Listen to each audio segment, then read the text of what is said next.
Friends, welcome back to my YouTube channel. Last ವಿಡಿಯೋದಲ್ಲಿ ನಾವು dividend yield method meaning and problem solve ಮಾಡಿದ್ದೀವಿ. ವಿಡಿಯೋದಲ್ಲಿ dividend yield plus growth ಬಗ್ಗೆ ನೋಡೋಣ. Last video part 2ನೇ ಈ ವಿಡಿಯೋ. ಓಕೆ, ಬನ್ನಿ ಈ ವಿಡಿಯೋ ಸ್ಟಾರ್ಟ್ ಮಾಡೋಣ. Dividend yield plus growth approach ಅಂದರೆ the cost of equity is calculated on the basis of rate of return. ಅಂದರೆ ಎಕ್ಸ್ಪೆಕ್ಟೆಡ್ ಡಿವಿಡೆಂಡ್ನ ಬೇಸ್ ಆಗಿಟ್ಟು ಇವರು ಈಕ್ವಿಟಿ ಶೇರ್ನ ಕ್ಯಾಲ್ಕುಲೇಟ್ ಮಾಡ್ತಾರೆ. ಸೊ ಇದನ್ನು ನಾವು dividend price plus growth approach ಅಂತ ಕರಿತೀವಿ. Dividend price plus growth approach ಈ ಫಾರ್ಮುಲಾ ನೋಡೋಣ ಬನ್ನಿ. So cost of equity is equal to D1 divided by NP plus G. ಆರ್ ಇದರಲ್ಲಿ NPನ ಮಾರ್ಕೆಟಿಂಗ್ ಪ್ರೈಸ್ ಅಂತ ಕೂಡ ಕೊಡ್ತಾರೆ. ಇವಾಗ ಫುಲ್ ಫಾರ್ಮ್ ನೋಡೋಣ ಬನ್ನಿ. NP ಅಂದರೆ ನೆಟ್ ಪ್ರೊಸೀಡ್ ಪರ್ ಶೇರ್, ಮತ್ತು KE ಅಂದರೆ ಕಾಸ್ಟ್ ಆಫ್ ಈಕ್ವಿಟಿ, D1 ಅಂದರೆ expected dividend per share, MP ಅಂದರೆ market price of equity share. ಇದ್ರ ಮಾರ್ಕೆಟ್ ಪ್ರೈಸ್ ಕೊಟ್ಟಾಗ ನಾವು NP ಬದಲು MP ಕೂಡ ಮೆನ್ಷನ್ ಮಾಡ್ಕೊಬೋದು. ಸೊ D1 ಅಂದರೆ ಇವಾಗ ನ್ಯೂ ಶೇರ್ಸ್ ಇರುತ್ತೆ ನೋಡಿ, ನ್ಯೂ ಶೇರ್ಸ್ ಇದ್ದಾಗ ನ್ಯೂ ಈಕ್ವಿಟಿ ಶೇರ್ಸ್ ಇದ್ದರೆ ನಾವು D1 ಅಂತ ಮೆನ್ಷನ್ ಮಾಡ್ಕೊಬೇಕು, ಇಲ್ಲಾಂದರೆ D ಅಂತ ಮಾಡ್ಕೊಬೇಕು. ಓಕೆನಾ? ಸಮ್ಮಲ್ಲೇ ನಿಮಗೆ ಗೊತ್ತಾಗುತ್ತೆ ಯಾವ ಥರ ಮೆನ್ಷನ್ ಮಾಡಬೇಕು ಅಂತ. ಓಕೆ, ಮೊದಲನೇ ಪ್ರಾಬ್ಲಮ್ ಸಾಲ್ವ್ ಮಾಡೋಣ ಬನ್ನಿ. ಫಸ್ಟ್ ಒಂದು, a company plans to issue 2000 shares of 100 each at par. The flotation costs are expected to be 5% of the share price. A company pays a dividend of 100 per share. Initially, the growth in dividends is expected to be 5%. Compute the cost of new equity shares. Second one, if the current market price of an equity share 160, calculate the cost of existing equity shares capital. Okay, sum solve ಮಾಡೋಣ ಬನ್ನಿ. ಈಗ sum start ಮಾಡೋದಂದರೆ calculations of cost of new equity capital.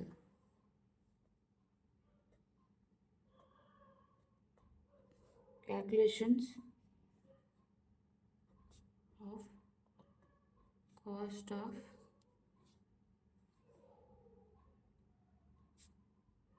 New equity capital. ಓಕೆನಾ? So ಈಗ ನಾವು first formula ಬರ್ಕೊಳ್ಳೋಣ ಬನ್ನಿ. Cost of equity is equal to D divided by NP plus G. ಓಕೆನಾ? ಡಿ ನಾನು ನೋಡಿ ಸಮ್ಮಲ್ಲಿ ಮೆನ್ಷನ್ ಮಾಡಿದ್ದಾರೆ. ಸೊ ನ್ಯೂ ಈಕ್ವಿಟಿ ಕ್ಯಾಪಿಟಲ್ ಅಂದರೆ D1 ಅಂತ ಬರ್ಕೊಳ್ಳಿ. ಸೊ ಈಗ ನಾವು ಫಸ್ಟು D ಐಡೆಂಟಿಫೈ ಮಾಡೋಣ. D ಅಂದರೆ ಡಿವಿಡೆಂಡು. ಸೊ ಸಮ್ಮಲ್ಲೇ ಮೆನ್ಷನ್ ಮಾಡಿದ್ದಾರೆ a company pays a dividend of 10 per share ಅಂತ. ಸೊ ಡಿವಿಡೆಂಡ್ ಬಂದು 10 ಇದೆ. ಸೊ ನೆಕ್ಸ್ಟು NPಗೆ ಸಮ್ಮಲ್ಲಿ ಇಶ್ಯೂ ಎಕ್ಸ್ಪೆನ್ಸಸ್ ಕೊಟ್ಟಿದ್ದಾರೆ. ಸೊ ಈಗ face value minus issue expenses. ಓಕೆನಾ? ಸೊ ಈಗ ಫೇಸ್ ವ್ಯಾಲ್ಯೂ ಎಷ್ಟು ಕೊಟ್ಟಿದ್ದಾರೆ? 100 ಈಚ್ ಅಂತ ಕೊಟ್ಟಿದ್ದಾರೆ. ನೆಕ್ಸ್ಟ್ ಇದರಲ್ಲಿ ಇಶ್ಯೂ ಎಕ್ಸ್ಪೆನ್ಸಸ್ ಬಂದು 5% ಕೊಟ್ಟಿದ್ದಾರೆ. ಓಕೆನಾ?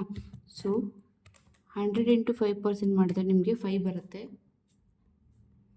ಸೊ ನಿಮಗೆ 95 ಬಂದು ನೆಟ್ ಪ್ರೊಸೀಡ್ ಬಂದಿದೆ. ಸೊ ನೆಕ್ಸ್ಟ್ ಬಂದು G ಎಷ್ಟು ಕೊಟ್ಟಿದ್ದಾರೆ ನೋಡೋಣ. The growth in dividends expected to be 5% ಕೊಟ್ಟಿದ್ದಾರೆ. ಸೊ 5% ಇದೆ. ಸೊ 5% ಇದ್ದಾಗ ನಾವು ಡೈರೆಕ್ಟಾಗಿ 5 ಅಂತ ತೊಗೊಳಕ್ಕಾಗಲ್ಲ, 0.05 ಅಂತ ಮೆನ್ಷನ್ ಮಾಡ್ಕೊಳ್ಳಿ. ಸೊ ನಾವು ಯಾವಾಗಲೂ ಟ್ಯಾಕ್ಸ್ಗೆ ತೊಗೊತೀವಲ್ವ 0.05 ಅಂತ. ಸೊ ಆ್ಯಸ್ ಇಟ್ ಈಸ್ ಅದೇ ಥರ 0.05 ತಗೊಳ್ಳಿ. ಸೊ ಈಗ ನಾವು ಫಾರ್ಮುಲಾಗೆ ಅಪ್ಲೈ ಮಾಡೋಣ ಬನ್ನಿ. ಫಸ್ಟು ಫಾರ್ಮುಲಾ ಬರ್ಕೊಳೋದೇನು, cost of equity is equal to D1 divided by NP plus G. D1 ಬಂದು ಎಷ್ಟಿದೆ ನಮಗೆ 10 divided by NP 95 plus G ಬಂದು 0.05. ಓಕೆನಾ? ಸೊ ಈಗ ಇದನ್ನು ಸಿಂಪ್ಲಿಫೈ ಮಾಡೋಣ ಬನ್ನಿ. ಫಸ್ಟು ನಾವು 10 ಡಿವೈಡ್ ಬೈ 95 ಮಾಡೋಣ, ಎಷ್ಟು ಬರುತ್ತೆ ನೋಡೋಣ. ಈಗ 10 ಡಿವೈಡ್ ಬೈ 95 ಮಾಡಿದ್ರೆ ನಿಮಗೆ 0.1052 ಬರುತ್ತೆ ಪ್ಲಸ್ 0.05. ಸೊ ಇದು ಮಾಡಿದ್ರೆ ನೋಡೋಣ ಬನ್ನಿ, ಪ್ಲಸ್ 0.05 ಮಾಡಿದ್ರೆ ನಿಮಗೆ 0.1552. ಸೊ ಈಗ ದ ಕಾಸ್ಟ್ ಆಫ್ ಈಕ್ವಿಟಿ ಬಂದರೆ ನಿಮಗೆ 15.52. ಸೊ 15.52 ಬಂದು ನಿಮಗೆ ಕಾಸ್ಟ್ ಆಫ್ ಈಕ್ವಿಟಿ ಬಂದಿದೆ. ಸೊ ನೆಕ್ಸ್ಟ್ ಒಂದು B1 ಕೂಡ ನಾವು ಐಡೆಂಟಿಫೈ ಮಾಡಬೇಕು. ಏನಂದರೆ calculation of the existing cost of equity capital. ಇವಾಗ ಮಾರ್ಕೆಟ್ ಪ್ರೈಸ್ ಬಂದವರು 160 ಕೊಟ್ಟಿರ್ತಾರೆ, ಆವಾಗ ನಾವು calculation of existing cost of equity ಎಷ್ಟು ಬರುತ್ತೆ ಅಂತ ಐಡೆಂಟಿಫೈ ಮಾಡಬೇಕು. ಓಕೆನಾ, ಬನ್ನಿ ಮಾಡೋಣ. Of existing cost of equity capital. So ಇದಕ್ಕೆ ಫಾರ್ಮುಲಾ ಹಾಕೋಣ ಬನ್ನಿ. Cost of equity is equal to D divide by M P. Market price ಕೊಟ್ಟಿದ್ದಾರೆ, ಎಮ್ ಪಿ ಹಾಕೊಳ್ಳಿ, ಪ್ಲಸ್ ಜಿ. ಓಕೆನಾ, ಸೊ ಈಗ ನಾವು ಫಾರ್ಮುಲಾಗೆ ಅಪ್ಲೈ ಮಾಡೋಣ ಬನ್ನಿ. ಫಸ್ಟ್ ಆಫ್ ಆಲ್ ನಮಗೆ ಇದರಲ್ಲಿ ಡಿ ಬಂದು ಸೇಮ್ 10 ಇರುತ್ತೆ ನಮಗೆ.